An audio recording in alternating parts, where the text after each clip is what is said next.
we can create a change on a subconscious level, really change the patterns of memories and beliefs that are looping in the subconscious mind, the change has the potential to be epic. I've seen it, I've witnessed it personally and with thousands of people over and over again, as far as behavior and biology and changing karma attractor fields, that we have the ability to do that. So there's a process that we do through observing and asking particular questions that enable us to access that part that we don't even know is going on. Yeah, because it's usually from a trauma or an event or something that's framed a belief system or an unprocessed emotion because it was too painful at the time that it happened.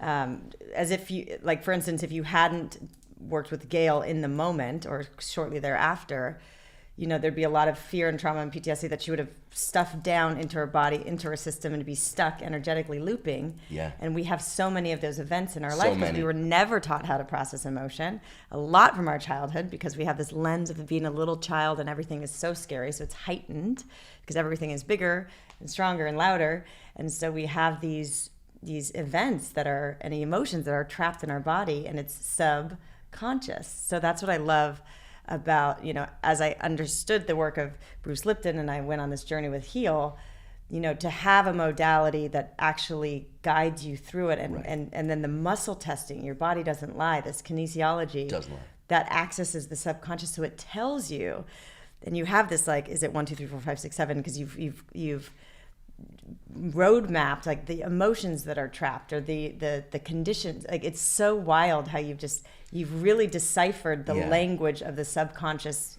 in the body. Yeah, it's been a personal healing journey for myself, physically, mentally, emotionally, spiritually, that drove me to awaken to this compilation of multiple different systems and healing modalities and models that then come together in a step-by-step fashion.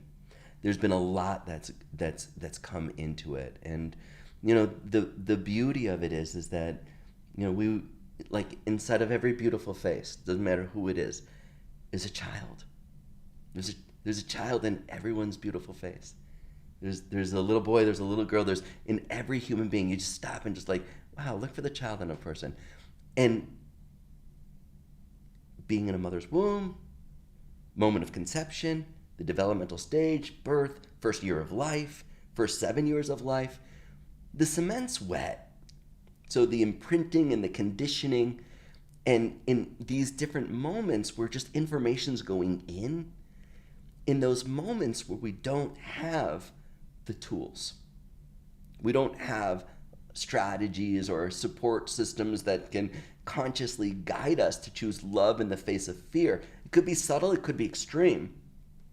When that, like Gail, when we don't have that, the subconscious mind says, I'm going to protect you so you can survive. That's what the subconscious does. It protects us for survival only in the present moment. But that looping child that has been put in a protective state, that represents in the nervous system the freeze fright. And that when it's in there, let's just say it's 2 years of age.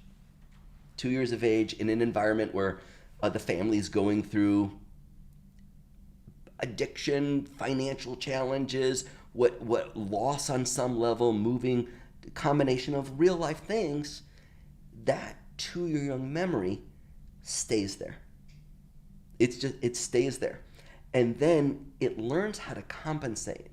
That child that goes into the surrender, victimized state that forms a bubble around it, to evolve itself and to survive even further, learns mechanisms of avoidance, of passivity, of don't see me, stay invisible.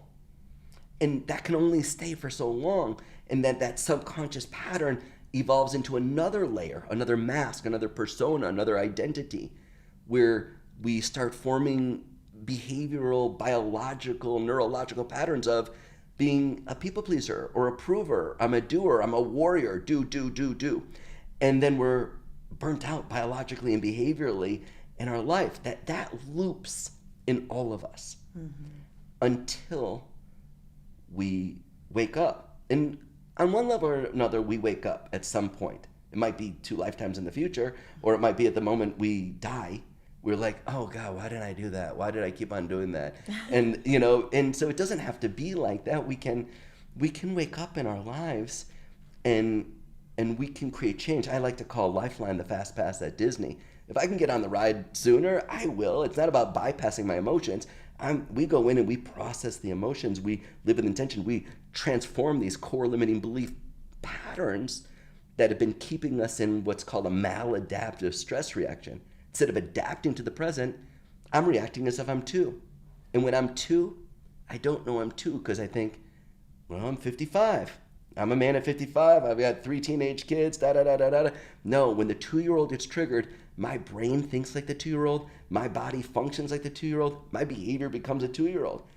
I lose verbal ability. When those moments were like, I can't come up with a word, that's because we're driving in this reactive type of pattern. It's wild. So when we observe these things with compassion and curiosity, then it gives us the ability to begin the process. There's a unique way, just like if you were to talk to a neurologist that was going to do brain surgery, it's like, well, first I do a sagittal cut and like describing how it's done won't do things for people. The thing more than anything is that there is a way to create real change on a subconscious level that directly can influence the healing potential physically, mentally, and spiritually for a human being. Is it standalone? No. Gail and her husband need medical care. I heard Esther Hicks giving an analogy one time. It was so good, and I think it's relevant here. She was talking about just being emotionally intelligent, and that you're driving in your car, and for whatever reason you go off towards the side, and there's these rumble sticks. There's rumbles on the side of the road, and that's to get back in the center. And so if you pay attention to the rumble, you'll get back in the center. But if you don't, you're going to end up in the ditch. Those rumbles are your emotions. I feel fear. I feel insecure. I feel doubt. I feel overwhelmed. I feel frustrated. I feel whatever it might be. If I am able to create a relationship with my emotions that are my feedback system, because emotions are chemicals, and chemicals influence, neuropeptides influence the cellular function and the healing of our body. When we can learn to listen to them and process them, which is so much fun. It really is. It really is. And it's not about sitting on, my brother's a psychologist, and psychology is incredible, especially these days. It's a whole other level. It's not about sitting on the couch for 20 years, for sure. There's the real technology of processing emotions. But if we don't even know that there's a feedback going on, then we end up in a ditch. And when we're in the ditch, you're not getting out on your own. Now you need a team. And so if someone can have tools for themselves, self-help, self-care, to listen to the rumble, right, then every person, it's imperative in our world today especially that every person has tools. And there's all kinds of cool tools. Yeah. LifeLine's one cool tool. Once you end up in the ditch, we need all kinds of people on our dream team to support us moving through a diagnosis, through a loss, through a trauma, something that happens, something that doesn't happen, that enables us to get back on the road. And then once again, we got to drive our car. We got to drive our mind versus being driven by it. I love that analogy because it empowers us to take a new look at what it means to be in the human experience of living from our heart and connecting with other people and communicating and being triggered. Oh, wow. We don't even realize I was triggered. I guess I'm just an angry person. I guess I'm just a scared person. I guess I'm just an unworthy person. No, you're not. You're beautiful and amazing. Everyone's incredible. Everyone has a unique light and purpose. And even if you've messed up, there's a way to create change inside. And to me, that's really important in our world today. Absolutely. We have a cancel culture and just the judgment is flying. It's sad. It's very sad. And it's everybody's filled with so much of their own pain that their only relief is to judge and other or fear of being judged, that they're judging first. I was just thinking about this on the way here today. Like, does it feel good when I judge someone else or when someone's judging me and my life on Instagram or whatever? It's like, what does that get for people? Is it give you some source of sense of false security? And it's really just it's that projection of these parts of ourselves that we haven't embraced. That's the 2-year-old. Yeah. That is in that cycle, that's thinking that way, feeling that way, speaking that way, and attracting that way. And so when a person does find themselves in the trauma types of experiences of life, especially in our world today where it's obvious and social media is a place where that happens more than ever, it's very vulnerable to acknowledge the only thing that I can change is myself.